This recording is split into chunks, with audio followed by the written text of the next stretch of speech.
ਜਦੋਂ ਅਸੀਂ ਪਰਮੇਸ਼ਵਰ ਦੇ ਬਚਨ ਦੇ ਵਿੱਚ ਦੇਖਦੇ ਹਾਂ ਰਸੂਲਾਂ ਦੇ ਕਿਤਾਬ ਉਹਦਾ 6ਵਾਂ ਅਧਿਆਇ ਤੇ ਉਹਦੀ 3 ਆਇਤ ਵਿੱਚ ਲਿਖਿਆ ਆ, ਸੋ ਭਾਈਓ ਆਪਣੇ ਵਿੱਚੋਂ 7 ਨੇਕ ਨਾਮ ਆਦਮੀਆਂ ਨੂੰ ਜਿਹੜੇ ਆਤਮਾ ਅਤੇ ਬੁੱਧ ਨਾਲ ਭਰਪੂਰ ਹੋਣ ਚੁਣ ਲਓ ਵੀ ਅਸੀਂ ਉਹਨਾਂ ਨੂੰ ਇਸ ਕੰਮ ਉੱਤੇ ਠਹਿਰਾਈਏ। ਸੋ ਇੱਥੇ ਗੱਲ ਕੌਣ ਕਰ ਰਿਹਾ ਆ? ਇੱਥੇ ਰਸੂਲ ਆ ਜਿਹੜੇ ਆਪਸ ਵਿੱਚ ਹੀ ਗੱਲ ਕਰ ਰਹੇ ਆ। ਉਹ ਕਹਿੰਦੇ ਵੀ ਸਾਨੂੰ ਹੋਰ ਵਰਕਰਸ ਦੀ ਕੀ ਆ ਜ਼ਰੂਰਤ ਆ, ਸਾਨੂੰ ਹੋਰ ਕੰਮਾਂ ਕਰਨ ਵਾਲਿਆਂ ਦੀ ਕੀ ਆ ਜ਼ਰੂਰਤ ਆ। ਹੁਣ ਸੋ ਮੈਂ ਅੱਗੇ ਜਾ ਕੇ ਦੱਸਾਂਗਾ ਵੀ ਉਹਨਾਂ ਨੂੰ ਕਿਉਂ ਜ਼ਰੂਰਤ ਪਈ। ਤੇ ਸੋ ਉਹਨਾਂ ਨੂੰ ਜ਼ਰੂਰਤ ਪਈ ਤੇ ਉਹ ਕਹਿੰਦੇ ਵੀ ਅਸੀਂ ਠਹਿਰਾਣੇ ਆ ਲੋਕੀ, ਪਰ ਕਿਸ ਤਰ੍ਹਾਂ ਦੇ ਹੋਣੇ ਚਾਹੀਦੇ ਆ? ਸੋ ਭਾਈਓ ਆਪਣੇ ਵਿੱਚੋਂ 7 ਨੇਕ ਨਾਮ ਆਦਮੀਆਂ ਨੂੰ ਜਿਹੜੇ ਆਤਮਾ ਦੇ ਨਾਲ, ਠੀਕ ਹੈ, ਪਹਿਲਾ ਨੰਬਰ ਕੀ ਸੀਗਾ? ਆਤਮਾ ਦੇ ਨਾਲ, ਉਹ ਆਤਮਾ ਦੇ ਨਾਲ ਭਰੇ ਹੋਣੇ ਚਾਹੀਦੇ ਹੈਗੇ। ਸੋ ਜੇਕਰ ਚਰਚ ਦੇ ਵਿੱਚ ਕੰਮ ਕਰਨਾ ਹੈਗਾ ਆ, ਪਹਿਲੀ ਗੱਲ ਆਤਮਾ ਦੇ ਨਾਲ ਭਰਪੂਰ ਹੋਣ, ਦੂਜੀ ਗੱਲ ਉਹਨਾਂ ਨੂੰ ਬੁੱਧ ਹੋਵੇ ਉਹਨਾਂ ਦੇ ਵਿੱਚ। ਚੁਣ ਲਓ ਬਈ ਅਸੀਂ ਉਹਨਾਂ ਨੂੰ ਇਸ ਕੰਮ ਦੇ ਲਈ ਠਹਿਰਾਈਏ। ਸੋ ਭਾਈਓ ਆਪਣੇ ਵਿੱਚੋਂ, ਉਹਨਾਂ ਨੇ ਕਿਹਾ ਵੀ ਆਪਣੇ ਵਿੱਚੋਂ, ਇਹਦਾ ਮਤਲਬ ਆ ਵੀ ਤੁਹਾਨੂੰ ਸਾਰਿਆਂ ਨੂੰ ਉਹਨਾਂ ਬਾਰੇ ਪਤਾ ਹੋਵੇ, ਠੀਕ ਹੈ, ਕਿਸ ਤਰ੍ਹਾਂ ਦੇ ਲੋਕ ਹਨ। ਠੀਕ ਹੈ, ਕਈ ਵਾਰੀ ਆਪਾਂ ਕਹਿ ਦਿੰਦੇ ਕੋਈ ਗੱਲ ਨਹੀਂ ਜੀ, ਰੱਬ ਮਾਫ ਕਰਦਾ, ਪਰ ਗੱਲ ਇਹ ਹੈਗੀ ਆ ਉਹਨਾਂ ਦਾ ਜੋ ਦੁਨੀਆ ਲੋਕਾਂ ਦੇ ਵਿੱਚ ਉਹਨਾਂ ਬਾਰੇ ਪਤਾ ਹੋਣਾ ਚਾਹੀਦਾ ਆ ਕਿ ਉਹ ਨੇਕ ਆ, ਆਤਮਾ ਦੇ ਨਾਲ ਭਰੇ ਹੋਏ ਹੈਗੇ ਆ ਤੇ ਉਹਨਾਂ ਦੇ ਵਿੱਚ ਪਰਮੇਸ਼ਵਰ ਦੀ ਅਕਲ ਹੈ। ਜਦੋਂ ਇੱਥੇ ਬੁੱਧ ਦੀ ਗੱਲ ਕਰਦੇ ਆ, ਸਾਡੀ ਆਪਣੀ ਬੁੱਧੀ ਬਲਕਿ ਪਰਮੇਸ਼ਵਰ ਦੀ ਅਕਲ ਆ ਉਹਨਾਂ ਦੇ ਵਿੱਚ, ਤੇ ਉਹਨਾਂ ਦੀ ਅਕਲ ਜਿਹੜੀ ਹੈਗੀ ਆ ਉਹ ਕੀ ਆ? ਪਰਖੀ ਗਈ ਹੈਗੀ। ਅਕਲ ਕਿਸ ਤਰ੍ਹਾਂ ਪਰਖੀ ਜਾਂਦੀ ਆ?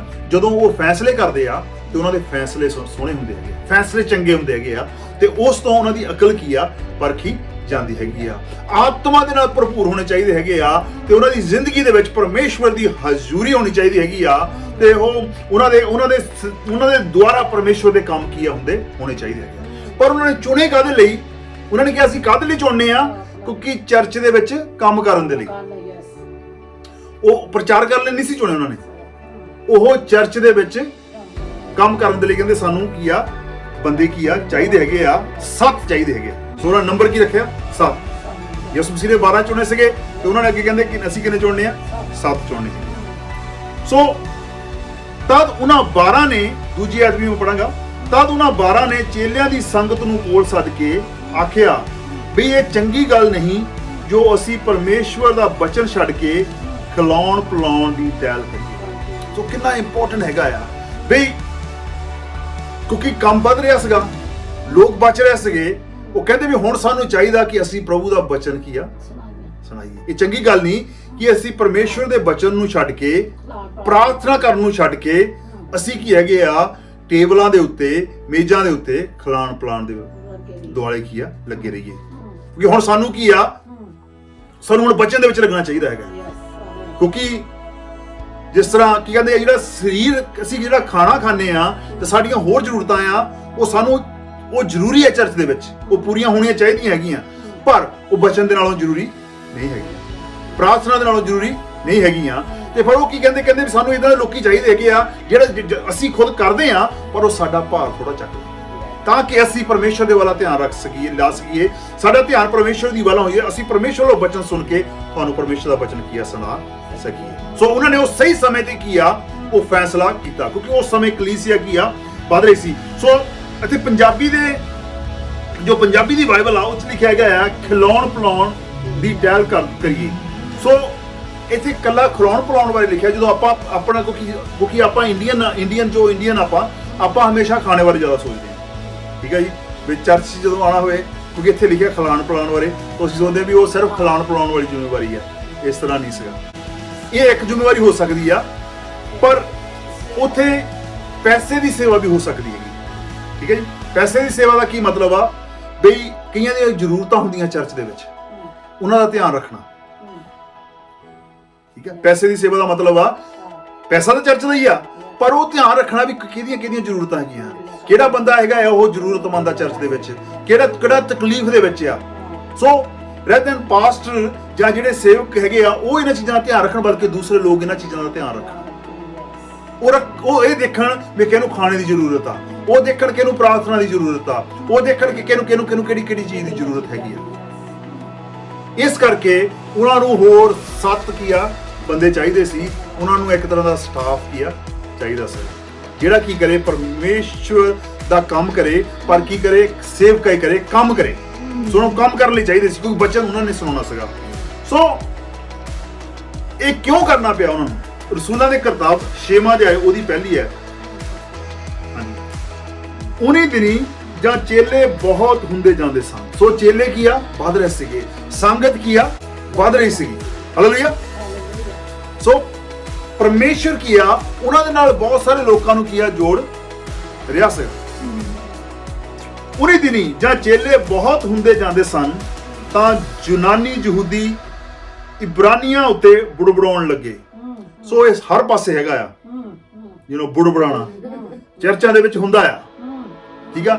ਸੋ ਇੱਥੇ 2 ਚੀਜ਼ਾਂ ਲਿਖੀਆਂ, ਸ਼ਾਇਦ ਤੁਹਾਨੂੰ ਨਾ ਪਤਾ ਹੋਵੇ, ਤੁਹਾਨੂੰ ਇੱਥੇ ਮੈਂ ਦੱਸਣੀ ਚਾਹਾਂਗਾ। ਇੱਥੇ ਯਹੂਦੀ ਆ, ਪਰ 2 ਤਰ੍ਹਾਂ ਦੇ ਯਹੂਦੀ ਆ। ਇੱਥੇ 2 ਤਰ੍ਹਾਂ ਦੇ ਯਹੂਦੀ ਆ ਇਸ ਐਤ ਦੇ ਵਿੱਚ। ਇੱਕ ਲਿਖਿਆ ਯੂਨਾਨੀ ਯਹੂਦੀ ਤੇ ਇੱਕ ਇਬਰਾਨੀ। ਇਬਰਾਨੀ ਜਿਹੜੇ ਹੈਗੇ ਆ, ਜਿਹੜੇ ਇਬਰਾਨੀ ਬੋਲਦੇ ਸੀਗੇ, ਹੀਬਰੂ ਲੈਂਗੁਏਜ ਬੋਲਦੇ ਸੀ, ਉਹ ਇਬਰਾਨੀ ਯਹੂਦੀ ਸੀਗੇ। ਜਿਹੜੇ ਯੂਨਾਨੀ ਆ, ਇਹ ਹੀਬਰੂ ਬੋਲਣ ਵਾਲੇ ਨਹੀਂ ਸੀਗੇ, ਹੈਗੇ ਵੀ ਯਹੂਦੀ ਸੀਗੇ, ਪਰ ਉਹਨਾਂ ਨੂੰ ਇਹ ਲੱਗਦਾ ਸੀਗਾ ਜਿਹੜੇ ਹੀਬਰੂ ਬੋਲਦੇ ਹੈਗੇ ਆ ਉਹ ਸਾਡੇ ਨਾਲ ਫਰਕ ਕਰਦੇ ਆ। ਠੀਕ ਹੈ। ਉਹਨਾਂ ਨੂੰ ਇਹ ਲੱਗਿਆ ਵੀ ਸਾਡੇ ਨਾਲ ਫਰਕ ਕਰਦੇ ਕਿ ਇਸ ਕਰਕੇ ਉਹ ਕੀ ਕਰਨ ਲੱਗ ਪਏ, ਬੁੜਬੁੜਾਉਣ ਲੱਗ ਪਏ। ਅੱਗੇ ਕੀ ਲਿਖਿਆ ਆ, ਲੱਗੇ ਕਿਉਂ ਜੋ ਦਿਨ ਦੀ ਟਹਿਲ ਵਿੱਚ ਉਹਨਾਂ ਦੀਆਂ ਵਿਧਵਾ ਦੀ ਸੁੱਧ ਨਹੀਂ ਲੈਂਦੇ ਸਨ। ਵੀ ਜਿਹੜੀਆਂ ਉਹਨਾਂ ਦੀਆਂ ਵਿਧਵਾਵਾਂ ਸੀਗੀਆਂ, ਜਿਹੜੇ ਯਹੂਦੀ ਸੀਗੇ, ਜਿਹੜੇ ਹੀਬਰੂ ਭਾਸ਼ਾ ਨਹੀਂ ਬੋਲਦੇ ਸੀ, ਇਬਰਾਨੀ ਨਹੀਂ ਬੋਲਦੇ ਸੀਗੇ, ਜਿਹੜੇ ਕੀ ਸਕਦੇ ਆ ਇਸਰਾਇਲ ਦੇ ਨਹੀਂ ਸੀਗੇ, ਉਹ ਬਾਹਰਲੇ ਸੀਗੇ, ਹੈਗੇ ਯਹੂਦੀ ਸੀਗੇ ਪਰ ਬਾਹਰ ਸੀਗੇ, ਬਾਹਰੋਂ ਆਏ ਸੀਗੇ, ਉਹ ਇਸਰਾਇਲ ਦੇ ਵਿੱਚ ਨਹੀਂ ਸੀ ਰਹਿੰਦੇ। ਸੋ ਉਹ ਜਿਹੜੇ ਸੀਗੇ ਉਹ ਕਹਿੰਦੇ ਵੀ ਜਿਹੜੀਆਂ ਸਾਡੀਆਂ ਵਿਧਵਾਵਾਂ ਹੈਗੀਆਂ ਆ, ਸਾਡੀਆਂ ਜਿਹੜੀਆਂ ਔਰਤਾਂ ਹੈਗੀਆਂ, ਜਿਹੜੀਆਂ ਜ਼ਰੂਰਤਮੰਦ ਹੈਗੀਆਂ, ਉਹਨਾਂ ਦਾ ਧਿਆਨ ਨਹੀਂ ਇਹ ਕਰਦੇ। ਠੀਕ ਆ। ਉੱਥੇ ਕਿਉਂਕਿ ਗੜਬੜ ਹੋਈ ਸੀ, ਉੱਥੇ ਬੁੜਬੁੜਾਣਾ ਹੋਇਆ ਸੀਗਾ। ਤੇ ਫਿਰ ਕੀ ਹੋਇਆ, ਦੂਜੀ ਆਇਤ ਦੇ ਵਿੱਚ ਲਿਖਿਆ, ਤਦ ਉਹਨਾਂ 12 ਨੇ ਚੇਲਿਆਂ ਦੀ ਸੰਗਤ ਕੋਲ ਸੱਦ ਕੇ, ਸੋ 12 ਨੇ ਬਾਕੀਆਂ ਨੂੰ ਸੱਦ ਕੇ ਆਖਿਆ, ਇਹ ਚੰਗੀ ਗੱਲ ਨਹੀਂ ਜੋ ਅਸੀਂ ਪਰਮੇਸ਼ਰ ਦਾ ਬਚਨ ਛੱਡ ਕੇ ਖਿਲਾਉਣ ਪਿਲਾਉਣ ਦੀ ਟਹਿਲ ਕਰੀਏ। ਵੀ ਸਾਨੂੰ ਹੋਰ ਜ਼ਰੂਰਤ ਹੈਗੀ ਆ, ਸਾਨੂੰ ਬਚਨ ਸਿਖਾਉਣ ਦੀ ਜ਼ਰੂਰਤ, ਸਾਨੂੰ ਸਾਰਿਆਂ ਨੂੰ ਕੀ ਹੈ, ਤਗੜੇ ਕਰਨ ਦੀ ਜ਼ਰੂਰਤ ਹੈਗੀ ਆ। ਅਸੀਂ ਆਤਮਿਕ ਕੰਮ ਆਤਮਿਕ ਖੁਰਾਕ ਤੁਹਾਨੂੰ ਦੇ ਸਕੀਏ। ਵੀ ਤੁਸੀਂ ਜਿਹੜੇ ਹੈਗੇ ਆਪਣੇ ਹੱਥਾਂ ਨਾਲ ਮਿਹਨਤ ਕਰਕੇ ਚਰਚ ਨੂੰ ਵਧਾਓ। ਤੁਸੀਂ ਖਾਣੇ ਦਾ ਧਿਆਨ ਰੱਖੋ, ਤੁਸੀਂ ਪੈਸੇ ਦਾ ਧਿਆਨ ਰੱਖੋ, ਕਿਹਨੂੰ ਪ੍ਰਾਰਥਨਾ ਦੀ ਜ਼ਰੂਰਤ ਹੈਗੀ ਉਹਦਾ ਧਿਆਨ ਰੱਖੋ, ਤੇ ਅਸੀਂ ਪਰਮੇਸ਼ਵਰ ਦੇ ਅੱਗੇ ਕੀ ਕਰਾਂਗੇ, ਪ੍ਰਾਰਥਨਾ ਕਰਾਂਗੇ। ਉਹ ਪਰਮੇਸ਼ਰ ਦਾ ਬਚਨ ਤੁਹਾਡੇ ਲਈ ਅਸੀਂ ਲੈ ਕੇ ਆਵਾਂਗੇ। ਸੋ ਕਹਿੰਦੇ ਵੀ ਅਸੀਂ ਇਹ 7 ਬੰਦੇ ਚੁਣਨੇ ਹੈਗੇ ਆ, ਪਰ ਉਹਨਾਂ ਦੀ ਸ਼ਰਤ ਕੀ ਹੈਗੀ ਆ, ਵੀ ਉਹ ਆਤਮਾ ਦੇ ਨਾਲ ਭਰੇ ਹੋਣੇ ਚਾਹੀਦੇ ਆ ਤੇ ਬੁੱਧ ਦੇ ਨਾਲ ਵੀ ਭਰੇ ਹੋਣੇ ਚਾਹੀਦੇ ਹੈਗੇ ਆ, ਤੇ ਸਾਰਿਆਂ ਨੂੰ ਪਤਾ ਹੋਣਾ ਚਾਹੀਦਾ ਹੈ। ਠੀਕ ਹੈ। ਸੋ ਕਈ ਵਾਰੀ ਕੋਈ ਵੀ ਸੇਵਕ ਉੱਠ ਖੜਦਾ ਹੈਗਾ ਆ, ਉਹ ਜਿਸ ਤਰ੍ਹਾਂ ਮੈਂ ਕਿਹਾ ਪਿਛਲੀ ਵਾਰੀ ਮੈਂ ਦੱਸਿਆ ਸੀਗਾ, ਮੈਂ ਜੀ ਪਾਸਟਰ ਆ, ਮੈਂ ਇਸ ਤਰ੍ਹਾਂ ਆ, ਪਰ ਕਿਸੇ ਨੂੰ ਕੋਈ ਖਬਰ ਨਹੀਂ ਹੁੰਦੀ ਹੈਗੀ। ਠੀਕ ਹੈ। ਕਿਉਂਕਿ ਕਿਸੇ ਦੇ ਲੈਵਲ ਤਾਂ ਲੱਗਾ ਨਹੀਂ ਹੋਇਆ, ਕਿਸੇ ਦੇ ਮੱਥੇ ਤੇ ਸਟੈਂਪ ਤਾਂ ਲੱਗੀ ਨਹੀਂ, ਕੌਣ ਪਾਸਟਰ, ਕੌਣ ਬਿਸ਼ਪ ਆ, ਕੌਣ ਆਰਚ ਬਿਸ਼ਪ ਆ। ਨਹੀਂ ਕਹਿਣ ਦਾ ਮਤਲਬ ਹੈਗਾ ਆ, ਕਿਸ ਤਰ੍ਹਾਂ ਪਤਾ ਲੱਗਦਾ, ਜਿਹੜਾ ਨਹੀਂ ਤੁਹਾਡੇ ਫਲਾਂ ਤੋਂ ਪਤਾ ਲੱਗਦਾ ਆ ਵੀ ਤੁਸੀਂ ਕੌਣ ਆ। ਠੀਕ ਆ। ਸੋ ਉਹਨਾਂ ਨੇ ਪ੍ਰੂਵ ਕੀਤੇ। ਹੁਣ ਲੋਕਾਂ ਨੂੰ ਪਤਾ ਕਿੱਦਾਂ ਲੱਗੂਗਾ ਵੀ ਇਹ ਪ੍ਰੀਚਰ ਆ ਜਾਂ ਇਹ ਪਰਮੇਸ਼ਰ ਦਾ ਬੰਦਾ ਹੈਗਾ ਆ, ਉਹ ਦੁਨੀਆ ਦੇ ਵਿੱਚ ਪ੍ਰੂਵ ਕੀਤਾ। ਹੁਣ ਜਿੱਦਾਂ ਕਹਿੰਦੇ ਹੁੰਦੇ, ਜੇਕਰ ਕੋਈ ਮਾੜਾ ਬੰਦਾ ਹੈ ਤੇ ਉਹਦੀਆਂ ਕੀ ਹੁੰਦੀਆਂ ਗੱਲਾਂ, ਮਾੜੀ ਗੱਲਾਂ ਹੁੰਦੀਆਂ। ਜੇਕਰ ਉਹ ਪਰਮੇਸ਼ਵਰ ਦਾ ਬੰਦਾ ਹੈਗਾ ਤੇ ਫਿਰ ਉਹ ਗੱਲਾਂ ਵੀ ਪਰਮੇਸ਼ਰ ਦੀਆਂ ਹੋਣੀਆਂ ਸ਼ੁਰੂ ਹੋ ਜਾਂਦੀਆਂ। ਲੋਕ ਕਹਿਣ ਲੱਗ ਪੈਂਦੇ, ਹਾਂ ਵੀ ਗੱਲਬਾਤ ਹੈਗੀ ਆ, ਥੋੜੀ ਬਹੁਤੀ ਗੱਲਬਾਤ ਹੈਗੀ ਆ, ਰੱਬ ਲੱਗਦਾ ਵੀ ਰੱਬ ਦਾ। ਸੋ ਕੁਛ ਨਾ ਕੁਛ ਲੋਕਾਂ ਨੂੰ ਨਿਸ਼ਾਨ ਮਿਲਣਾ ਚਾਹੀਦਾ ਹੈਗਾ ਆ, ਪਤਾ ਲੱਗੇ ਕਿ ਇਹ ਪਰਮੇਸ਼ਰ ਦਾ ਦਾਸ ਆ, ਪਰਮੇਸ਼ਵਰ ਦੀ ਭੁੱਖ ਪਿਆਸ ਹੈਗੀ ਆ, ਫਿਰ ਹੀ ਤੁਸੀਂ ਉਸ ਪਰਸਨ ਨੂੰ ਅੱਗੇ ਲਿਆ ਸਕਦੇ ਹੋ। ਸੋ ਇਹ ਸ਼ਰਤ ਹੈਗੀ ਆ।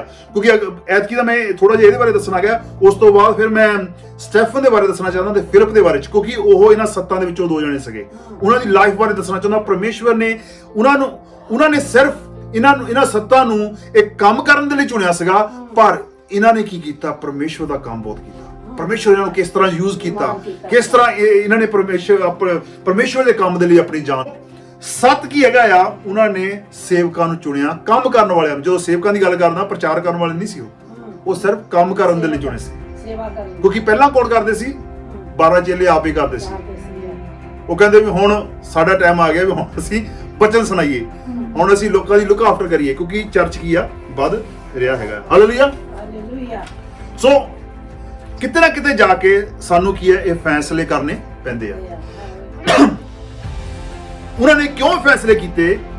ਕਿਉਂਕਿ ਬਾਈਬਲ ਦੇ ਵਿੱਚ ਲਿਖਿਆ ਹੈਗਾ, ਰਸੂਲਾਂ ਦੇ ਕਰਤੱਵ 2 ਅਧਿਆਇ ਉਹਦੀ 41 ਆਇਤ ਦੇ ਵਿੱਚ ਲਿਖਿਆ ਆ ਕਿ 3000 ਕਲੀਸਿਆ ਦੇ ਵਿੱਚ ਕੀ ਆ ਰਲ, 3000 ਲੋਕਾਂ ਨੇ ਪ੍ਰਭੂ ਨੂੰ ਕੀਆ ਕਬੂਲ ਕਰ ਲਿਆ ਸੀ ਉੱਥੇ। ਰਸੂਲਾਂ ਦੇ ਕਰਤੱਵ 2 ਅਧਿਆਇ 41 ਆਇਤ ਦੇ ਵਿੱਚ ਲਿਖਿਆ, ਸੋ ਜਿਨ੍ਹਾਂ ਉਸ ਦੀ ਗੱਲ ਮੰਨ ਲਈ, ਪਤਰਸ ਦੀ ਗੱਲ ਮੰਨ ਲਈ, ਕੋਈ ਪਤਰਸ ਪਰਮੇਸ਼ਰ ਦਾ ਬਚਨ ਸੁਣਾਉਂਦਾ ਸੀ, ਮੰਨ ਲਈ, ਉਹਨਾਂ ਨੇ ਬਪਤਿਸਮਾ ਲਿਆ ਅਤੇ ਉਸੇ ਦਿਨ 3000 ਜਣੇ ਉਹਨਾਂ ਵਿੱਚ ਰਲ ਗਏ। ਹਾਲੇਲੂਇਆ। 3000 ਜਣੇ ਉਹਨਾਂ ਦੇ ਵਿੱਚ ਕੀ ਆ, ਰਲ ਗਏ ਸੀ।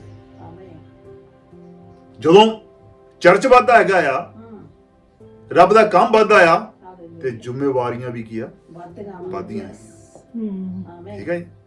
ਜ਼ਿੰਮੇਵਾਰੀਆਂ ਵੀ ਜਿਹੜੀਆਂ ਹੈਗੀਆਂ ਸਾਡੇ ਮੋਢੇ ਤੇ ਆਉਂਦੀਆਂ ਹੈਗੀਆਂ, ਤੇ ਆਪਾਂ ਉਹ ਵੀ ਕੰਮ ਕੀ ਆ, ਕਰਨੇ ਹੈਗੇ ਆ।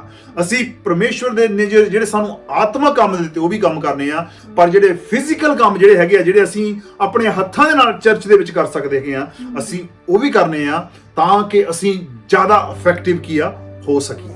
ਹਾਲੇਲੂਇਆ। ਸੋ ਪਹਿਲੀ ਵਾਰੀ 3000 ਜਣੇ ਰਲੇ, ਦੂਸਰੀ ਵਾਰੀ ਕਿੰਨੇ ਜਣੇ ਰਲੇ? ਕਿਸੇ ਨੂੰ ਪਤਾ ਕਿੰਨੇ ਜਣੇ ਰਲੇ? ਕਿੰਨੇ ਜਣੇ ਰਲੇ?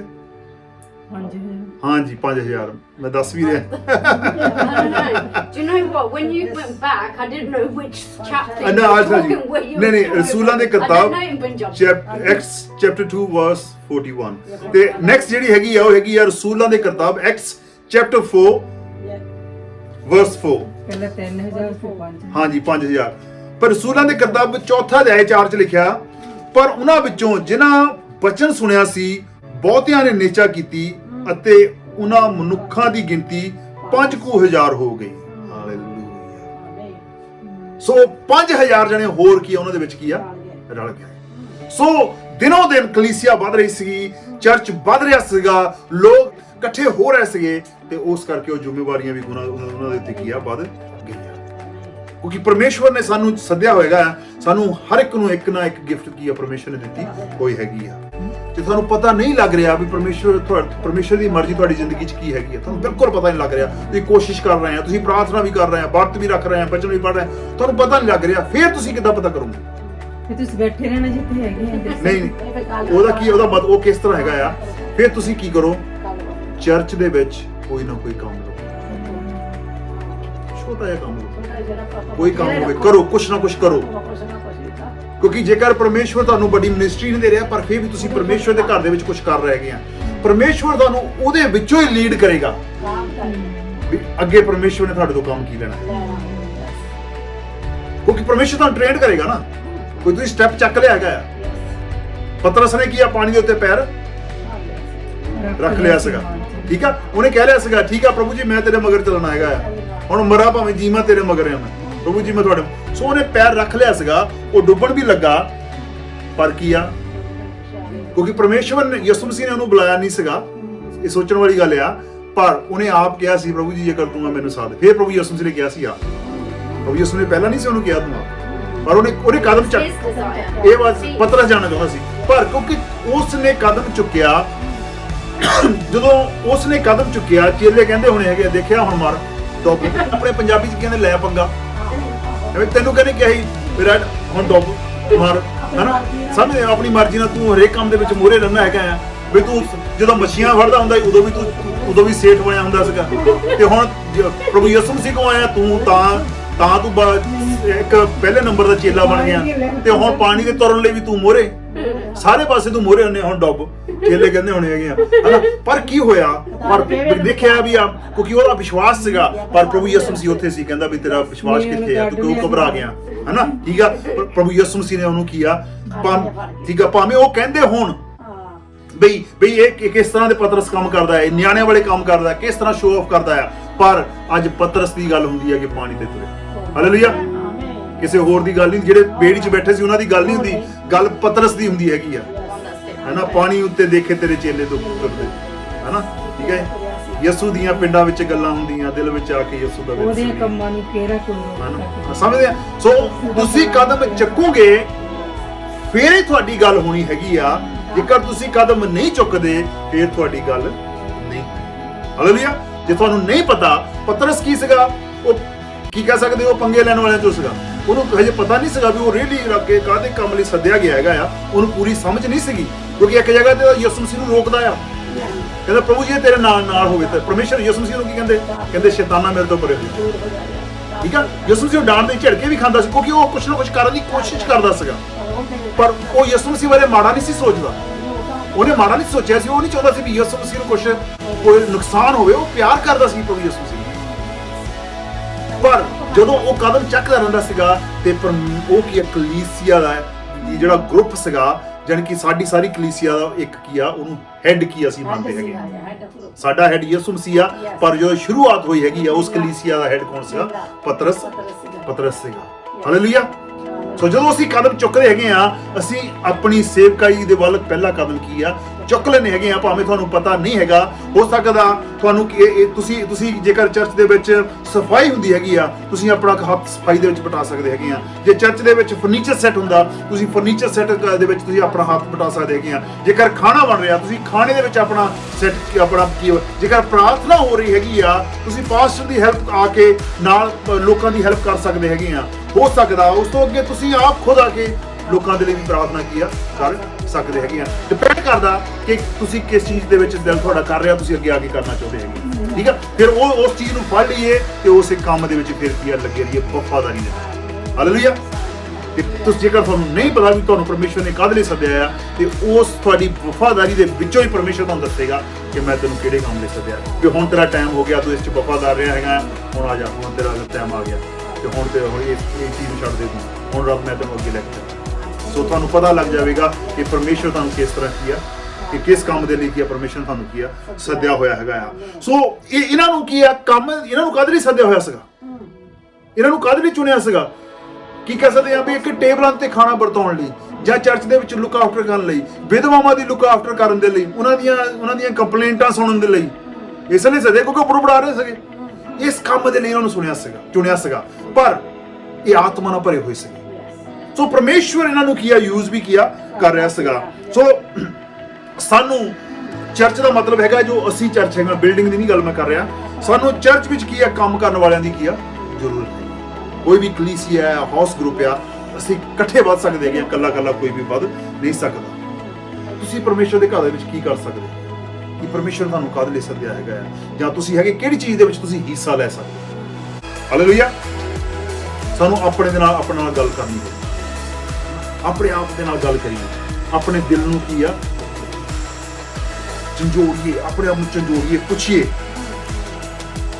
God why I'm here, ਕਿ ਮੈਂ ਕਿਉਂ ਇਸ ਦੁਨੀਆ ਤੇ ਆਇਆ, ਇਸ ਦੁਨੀਆ ਤੇ ਆਇਆ, ਤੁਸੀਂ ਮੈਨੂੰ ਕਿਉਂ ਪੈਦਾ ਕੀਤਾ? ਇਸ ਕਰਕੇ ਨਹੀਂ ਪਰਮੇਸ਼ਰ ਨੇ ਪੈਦਾ ਕੀਤਾ ਕਿ ਖਾ ਲਿਆ ਤੁਸੀਂ, ਸਪੈਸ਼ਲੀ ਯੂਕੇ ਦੇ ਵਿੱਚ। ਠੀਕ ਹੈ ਜੀ, ਭੈਣ ਜੀ ਨਹੀਂ ਵਸਦੇ ਆ ਕਿਉਂਕਿ ਯੂਕੇ ਦੇ ਵਿੱਚ ਕਿਉਂਕਿ ਯੂਕੇ ਦੇ ਵਿੱਚ ਕੀ ਹੈਗਾ ਆ, ਸਾਨੂੰ ਖਾਣ ਨੂੰ ਵੀ ਮਿਲ ਜਾਂਦਾ ਤੇ ਸੌਣ ਨੂੰ ਵੀ ਮਿਲ ਜਾਂਦਾ, ਕੋਈ ਫਿਕਰ ਨਹੀਂ। ਫਿਕਰ ਭਾਵੇਂ ਜਿੰਨਾ ਮਰਜ਼ੀ ਹੋਵੇ, ਪਰ ਜਿੱਦਾਂ ਕਹਿੰਦੇ ਜਦੋਂ ਆਪਾਂ ਇੰਡੀਅਨ ਲੋਕੀ ਰੋਟੀਆਂ ਖਾ ਕੇ ਸੌਂਦੇ ਆ, ਕਿਸ ਚੀਜ਼ ਦਾ ਫਿਕਰ ਨਹੀਂ ਰਹਿੰਦਾ, ਜਦੋਂ ਰੋਟੀਆਂ ਦੀ ਭੁੱਖੀ ਚੜ ਜਾਂਦੀ ਹੈਗੀ ਹੈ ਨਾ। ਠੀਕ ਹੈ ਜੀ। ਸੋ ਅਸੀਂ ਆਪਣੇ ਆਪ ਨੂੰ ਕੁਐਸਚਨ ਕਰਨਾ ਕਿ ਤੁਸੀਂ ਦੁਨੀਆ ਦੇ ਵਿੱਚ ਕਿਉਂ ਆਏ,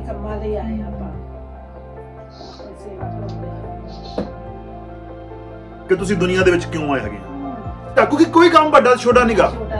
ਹਾਂ, ਕਈ ਵਾਰੀ ਇਸ ਤਰ੍ਹਾਂ ਹੁੰਦੀ ਹੈਗੀ ਆ, ਜਦੋਂ ਅਸੀਂ ਬਚਨ ਦੇ ਵਿੱਚ ਆ ਜਾਂਦੇ ਆ, ਫਿਰ ਸਾਡੇ ਲਈ ਥੋੜਾ ਮੁਸ਼ਕਲ ਹੋ ਜਾਂਦਾ ਕਿ ਦੂਜੇ ਕਈ ਵਾਰੀ ਕੰਮ ਕਰੀਏ, ਕਿਉਂਕਿ ਟਾਈਮ ਉਧਰ ਦੇਣਾ ਹੁੰਦਾ। ਪਰ ਇਹਦਾ ਮਤਲਬ ਇਹ ਨਹੀਂ ਕਿ ਜਿਹੜੇ ਪ੍ਰਚਾਰਕ ਆ ਉਹਨਾਂ ਦੇ ਲਈ ਉਹ ਸ਼ਰਮ ਵਾਲਾ ਕੰਮ ਹੈਗਾ ਆ। ਜੇ ਕੋਈ ਉਹਨਾਂ ਨੂੰ ਦੇਖ ਲਵੇ ਵੀ ਅਸੀਂ ਸਫਾਈ ਕਰ ਰਹੇ ਹਾਂ, ਉਹ ਕੀ ਕਹੋਗੇ, ਇਹ ਫੇਰ ਕੀ ਕਹੋਗੇ, ਕੀ ਹੋ ਜਾਏਗਾ? ਠੀਕ ਹੈ ਜੀ, ਹਨਾ? ਠੀਕ ਆ, ਅਸੀਂ ਸਾਰਾ ਕੁਝ ਕਰ ਸਕਦੇ ਆ। ਕੋਈ ਵੀ ਕੰਮ ਜਿਹੜਾ ਹੈਗਾ ਆ ਵੱਡਾ ਤੇ ਛੋਟਾ ਨਹੀਂ ਹੈਗਾ। ਪਰਮੇਸ਼ਵਰ ਦੇ ਲਈ ਕੀ ਹੈਗਾ ਆ, ਤੁਹਾਨੂੰ ਉਹਦਾ ਪੂਰਾ ਫਲ ਕੀ ਆ ਮਿਲੇਗਾ। ਰਸੂਲਾਂ ਨੇ ਉਹਨਾਂ ਆਦਮੀਆਂ ਨੂੰ ਚੁਣਿਆ ਜਿਨ੍ਹਾਂ ਵਿੱਚ ਯੋਗਤਾ ਸੀ। ਠੀਕ ਹੈ ਜੀ, ਜਿਹੜੇ ਯੋਗ ਸੀਗੇ ਉਸ ਚੀਜ਼ ਦੇ, ਸੋ ਉਹਨਾਂ ਦੀ ਜਿਹੜੀ ਯੋਗਤਾ ਸੀਗੀ ਕੀ ਸੀਗੀ, ਉਹ ਆਤਮਾ ਦੇ ਨਾਲ ਕੀ ਸੀ, ਭਰਪੂਰ ਸੀ। ਠੀਕ ਹੈ ਜੀ। ਬੁੱਧ ਦੇ ਨਾਲ ਕੀ ਆ, ਭਰੇ ਹੋਏ ਸੀ। ਪਰਮੇਸ਼ਰ ਦਾ ਬੁੱਧ ਉਹਨਾਂ ਦੇ ਵਿੱਚ ਸੀ। ਬਾਈਬਲ ਦੇ ਵਿੱਚ ਕੀ ਲਿਖਿਆ, ਜਿਸ ਨੂੰ ਬੁੱਧ ਦਾ ਘਾਟਾ ਕਿਤੋਂ ਮੰਗੇ, ਪਰਮੇਸ਼ਰ ਦੇ ਕੋਲ ਮੰਗੇ। ਤੇ ਤੀਸਰੀ ਗੱਲ ਕੀ ਸੀਗੀ ਕਿ ਲੋਕਾਂ ਨੂੰ ਉਹਨਾਂ ਦੇ ਬਾਰੇ ਪਤਾ ਸੀਗਾ ਕਿ ਉਹ ਆਤਮਾ ਨਾਲ ਭਰੇ ਆ ਤੇ ਉਹਨਾਂ ਦੇ ਵਿੱਚ ਪਰਮੇਸ਼ਵਰ ਦਾ ਬੁੱਧ ਕੰਮ ਕੀ ਆ ਕਰਦਾ। ਪਰਮੇਸ਼ਵਰ ਦੀ ਸਮਝ ਉਹਨਾਂ ਦੇ ਵਿੱਚ ਕੀ ਆ ਕੰਮ ਕਰਦੀ ਹੈਗੀ। ਹਾਲੇਲੂਇਆ। ਸੋ ਇਸ ਕਰਕੇ ਸਾਨੂੰ ਪਰਮੇਸ਼ਵਰ ਦੇ ਆਤਮਾ ਨਾਲ ਭਰਨ ਦੀ ਕੀ ਆ ਜ਼ਰੂਰਤ। ਜਦੋਂ ਅਸੀਂ ਪਰਮੇਸ਼ਵਰ ਦੇ ਆਤਮਾ ਨਾਲ ਭਰਦੇ ਹੈਗੇ ਆ ਤੇ ਪਰਮੇਸ਼ਵਰ ਸਾਨੂੰ ਕੀ ਆ ਆਪਣੇ ਕੰਮ ਦੇ ਲਈ ਕੀ ਚੁਣ ਲੈਂਦਾ ਹੈ। ਫਿਰ ਉਹਨਾਂ ਨੇ ਕਿੰਨੇ ਜਣੇ ਚੁਣੇ ਸੀਗੇ, 7 ਜਣੇ ਚੁਣੇ ਸੀਗੇ। ਹਾਲੇਲੂਇਆ। ਸੋ ਤੀਜੀ ਅਧ ਪੜਾਂਗੇ ਰਸੂਲਾਂ ਦੀ ਕਿਤਾਬ 6ਵਾਂ ਅਧਿਆਇ ਉਹਦੀ 3 ਹੈ। ਸੋ ਭਾਈਓ ਆਪਣੇ ਵਿੱਚੋਂ 7 ਨੇਕ ਨਾਮ ਆਦਮੀਆਂ ਨੂੰ ਜਿਹੜੇ ਆਤਮਾ ਨਾਲ ਅਤੇ ਬੁੱਧ ਨਾਲ ਭਰਪੂਰ ਹੋਣ ਚੁਣ ਲਓ ਵੀ ਅਸੀਂ ਉਹਨਾਂ ਨੂੰ ਇਸ ਕੰਮ ਉੱਤੇ ਠਹਿਰਾਈਏ। ਕਾਹਦੇ ਲਈ? ਉਹ ਖਾਣਾ ਵਰਤਾਉਣ। ਦੇਖੋ ਵੀ ਇੱਕ ਸੋਚਣ ਵਾਲੀ ਗੱਲ ਆ ਕਿ ਵਰਤਾਉਣਾ ਤਾਂ ਖਾਣਾ ਹੀ ਸੀਗਾ, ਸੋਨੀਆਂ ਤਾਂ ਕੰਪਲੇਂਟਾਂ ਹੀ ਸੀਗੀਆਂ, ਫਿਰ ਆਤਮਾ ਨੂੰ ਭਰ ਰਹੇ ਹੋਣ ਦੀ ਇੰਨੀ ਵੱਡੀ ਕੰਡੀਸ਼ਨ ਕਿਉਂ ਸੀਗੀ? ਉਸ ਸਮੇਂ ਸਟੈਂਡਰਡ ਇੰਨਾ ਉੱਚਾ ਸੀਗਾ।